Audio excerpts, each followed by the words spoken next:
ഗർഭിണികളുടെ BMI അഥവാ body mass index നമുക്ക് portion ട്രാക്കറിൽ കാണാൻ സാധിക്കും. അപ്പോൾ അതെങ്ങനെയാണ് കാണാൻ സാധിക്കുക എന്നും എങ്ങനെയാണ് BMI വിലയിരുത്തേണ്ടത് എന്നതിനെക്കുറിച്ചുമാണ് ഈ ഒരു വീഡിയോയിൽ പറയുന്നത്. അപ്പോൾ അതിനായിട്ട് നിങ്ങൾ ആദ്യം ബെനിഫിഷ്യറീസ് എന്ന രജിസ്റ്റർ ഓപ്പൺ ചെയ്യുക. തുടർന്ന് പ്രഗ്നന്റ് വുമൺ എന്ന രജിസ്റ്റർ ഓപ്പൺ ചെയ്യുക. അപ്പോൾ ഇതേ രീതിയിൽ ഗർഭിണികളുടെ ലിസ്റ്റ് കാണാൻ സാധിക്കും. അപ്പോൾ ഗർഭിണികളുടെ പേരിന് വലതുവശത്ത് കാണുന്ന 3 കുത്തിൽ തൊടുക. അപ്പോൾ ഈ ഒരു ലിസ്റ്റിൽ താഴ്ഭാഗത്തായിട്ട് ബോഡി മാസ് ഇൻഡെക്സ് അഥവാ BMI എന്ന് കാണാൻ സാധിക്കും. അപ്പോൾ ഈ ഒരു ഓപ്ഷനിലാണ് നമുക്ക് ഗർഭിണികളുടെ BMI കാണാൻ സാധിക്കുക. അപ്പോൾ ഇവിടെ നിങ്ങൾ ശ്രദ്ധിക്കേണ്ടത് ഈ ഒരു BMIയുടെ ഓപ്ഷൻ ഇതേ രീതിയിൽ നിറം മങ്ങിയിട്ടാണ് കാണുന്നതെങ്കിൽ നമ്മൾ മനസ്സിലാക്കേണ്ടത് ഈ ഒരു ഗർഭിണിയുടെ ഗ്രോത്ത് ആൻഡ് ന്യൂട്രീഷണൽ ഡീറ്റെയിൽസ് അതുപോലെ തന്നെ ANC വിവരങ്ങളൊന്നും നമ്മൾ എൻറ്റർ ചെയ്യാത്തത് കൊണ്ടാണ് ഇത് ഇത്തരത്തിൽ നിറം മങ്ങി കാണുന്നത്. ഗർഭിണികളുടെ ഗ്രോത്ത് ആൻഡ് ന്യൂട്രീഷണൽ വിവരങ്ങൾ അതുപോലെ തന്നെ ANC വിവരങ്ങളൊക്കെ രേഖപ്പെടുത്തുന്ന മുറക്ക് നമുക്ക് ഈ ഒരു ഓപ്ഷൻ ആക്റ്റീവായിട്ട് കാണപ്പെടും. അതിനുശേഷം ഈ ഒരു ഓപ്ഷനിൽ ക്ലിക്ക് ചെയ്താൽ നമുക്ക് ഇതേ രീതിയിൽ പുതിയൊരു പേജ് ഓപ്പൺ ആയിട്ട് വരും. അപ്പോൾ ഈ ഒരു പേജിൽ മുകളിലായി തന്നെ ഗർഭിണിയുടെ പേര്, വയസ്സ് തുടങ്ങിയവ കാണാൻ സാധിക്കും. വലതുവശത്തായിട്ട് കറണ്ട് BMI സ്റ്റാറ്റസ് അഥവാ ഒരു ഗർഭിണിയുടെ BMI എത്രയാണോ അത് നമുക്ക് കാണാൻ സാധിക്കും. അതിൻ്റെ ബ്രാക്കറ്റിലായിട്ട് ആ ഒരു BMI പ്രകാരമുള്ള ഹെൽത്ത് സ്റ്റാറ്റസ് നമുക്ക് കാണാൻ സാധിക്കും.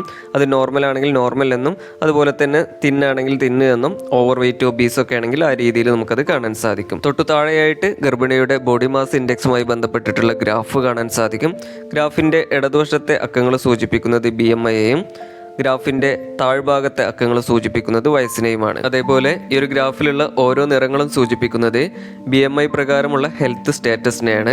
അതായത് താഴെയുള്ള സൂചികകൾ നോക്കിയാൽ നമുക്ക് മനസ്സിലാവും. ഓറഞ്ച് നിറം സൂചിപ്പിക്കുന്നത് സിവിയർ ആയിട്ടുള്ള തിന്നസിനെയും, മഞ്ഞ നിറം സൂചിപ്പിക്കുന്നത് തിന്നസിനെയും, അതുപോലെ തന്നെ പച്ച നിറം സൂചിപ്പിക്കുന്നത് നോർമല്, വയലറ്റ് നിറം ഓവർ വെയിറ്റ്, നീല നിറം ഒബീസ് തുടങ്ങിയ രീതിയിലാണ് സൂചിപ്പിക്കുന്നത്. അപ്പോൾ നമ്മൾ ഓരോ തവണയും രേഖപ്പെടുത്തിയിട്ടുള്ള ഹെൽത്ത് ആൻഡ് ന്യൂട്രീഷണൽ ഡീറ്റെയിൽസിനനുസരിച്ച് ഓട്ടോമാറ്റിക്കായിട്ട് BMI കാൽക്കുലേറ്റ് ആയി വരികയും ആ ഒരു BMI പ്രകാരം ഈ ഒരു ഗർഭിണിയുടെ ഹെൽത്ത് സ്റ്റാറ്റസ് ഏത് കാറ്റഗറിയിലാണോ വരുന്നത് ആ കാറ്റഗറി പ്രകാരമുള്ള നിറത്തിൽ നമുക്ക് ആ ഒരു BMI ഇതേ രീതിയിൽ ഒരു ചെറിയ കുത്തുകളായിട്ട് കാണാൻ സാധിക്കും. അപ്പോൾ ഇത്തരത്തിൽ ഗ്രാഫിൽ കാണുന്ന കറുത്ത കുത്തുകളിൽ തൊട്ടാൽ നമ്മൾ രേഖപ്പെടുത്തിയിട്ടുള്ള ഗ്രോത്തിൻ്റെ ഡീറ്റെയിൽസ് നമുക്കതിൽ നിന്നും കാണാൻ സാധിക്കും.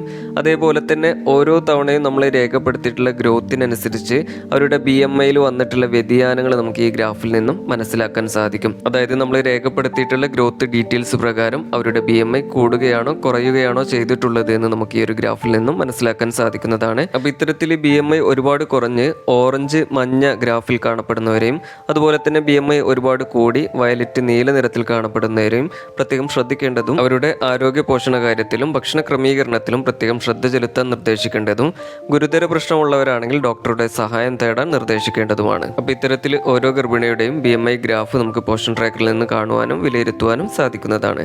അപ്പോൾ ഇത്രയും കാര്യങ്ങളാണ് ഇതുമായി ബന്ധപ്പെട്ട് നിങ്ങളിലേക്ക് പങ്കുവെക്കാനുള്ളത്.